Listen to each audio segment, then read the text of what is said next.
नमस्कार, मी विशाल विलास मोडक. तुमच्या सगळ्यांचं स्वागत आहे लोकल बंधन मीडिया चॅनलमध्ये. आजच्या टाइमला भारतात लाखो लोक रोज सकाळी घराबाहेर पडताना एक विचार मनात घेऊन निघतात. आपण स्वतःच्या घरात कधी राहणार? काही जण भाड्याच्या घरातून ऑफिसला जातात, तर काही जण EMI भरत भरत आपलं स्वप्न पूर्ण करत असतात. पण दोघांच्या मनात कुठेतरी एक डाऊट असतोच. मी घेतलेला निर्णय खरंच योग्य आहे का? कारण घर हा फक्त 4 भिंती आणि छप्पर यांचा विषय नाही. तो सिक्युरिटी, फ्युचर, मेंटल पीस आणि लाईफ टाईम रिस्पॉन्सिबिलिटीला जोडलेला प्रश्न आहे. आपल्या देशात घराला खूप भावनिक मूल्य आहे. आपल्या पालकांच्या पिढीसाठी घर म्हणजे आयुष्यभराची कमाई एका जागी गुंतवणं. नोकऱ्या स्टेबल होत्या, खर्च लिमिटेड होते आणि शहरं कम्पॅरेटिव्हली स्वस्त होती. आज मात्र सिच्युएशन पूर्णपणे बदललेली आहे. नोकऱ्या कायमस्वरूपी राहिलेल्या नाहीत. शहरं महाग झाली आहेत आणि एक साधंसं घर घेण्यासाठी 20-25 वर्षाचं लोन घ्यावं लागतं. तरीही समाजाकडून एकच अपेक्षा असते, स्वतःचं घर असायला हवं. घर खरेदी करण्याचा सगळ्यात मोठा फायदा म्हणजे मानसिक शांतता. कितीही अडचणी आली, नोकरीत चढ उतार झाले, तरी डोक्यावर छप्पर आहे ही भावना खूप मोठी असते. मुलांच्या शिक्षणासाठी शाळा बदलण्याची भीती नसते, मालकाकडून घर खाली करण्याचा प्रेशर नसतो आणि म्हातारपणी भाडं वाढले की नाही याची चिंता राहत नाही. प्रत्येक EMI सोबत घर आपलं होत चाललंय ही भावना अनेकांना बळ देते. पण ह्या सेफ्टीची किंमतही तितकीच मोठी असते. दर महिन्याची EMI म्हणजे आयुष्यभराची कमिटमेंट. नोकरी गेली तर पुढे काय होईल ही भीती कायम मनात असते. घर घेतल्यानंतर अनेक लोक आपल्या इच्छा बाजूला ठेवतात. पुढचं शिक्षण, नवीन व्यवसाय किंवा करिअर चेंज. कारण EMI थांबत नाही आणि घरचा खर्च सतत सुरू राहतो. आपण घराकडे अनेकदा इन्व्हेस्टमेंट म्हणून पाहतो, पण सगळ्या घरांची किंमत वाढतेच असं नाही.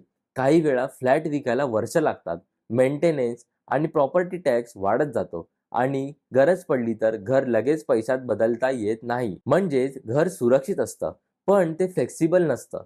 एकदा घर घेतलं की माणूस एका ठिकाणी अडकतो. याच्या उलट भाड्याने राहणं अनेकांना फ्रीडम देतं. नोकरी बदलायची झाली, शहर बदलायचं ठरलं तर घर बदलणं सोपं असतं.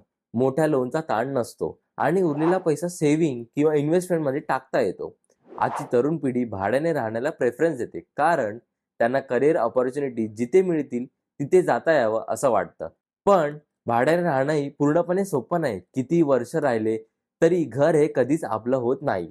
दर काही वर्षांनी भाडं वाढतं, मालक बदलतो आणि कधीही घर बदलण्याची वेळ येऊ शकते. लॉंग टर्मसाठी भरलेलं भाडं मोठ्या रकमेपर्यंत जातं, पण त्या बदल्यात आपल्या नावावर काहीच राहत नाही.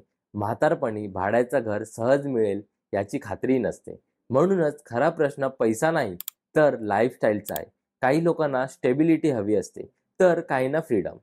काही जण EMI भरून सुरक्षित झोप घेतात, तर काही जण भाड्यात राहून मोकळा श्वास घेतात. दोन्ही मार्ग चुकीचे नाहीत असं मला वाटतं.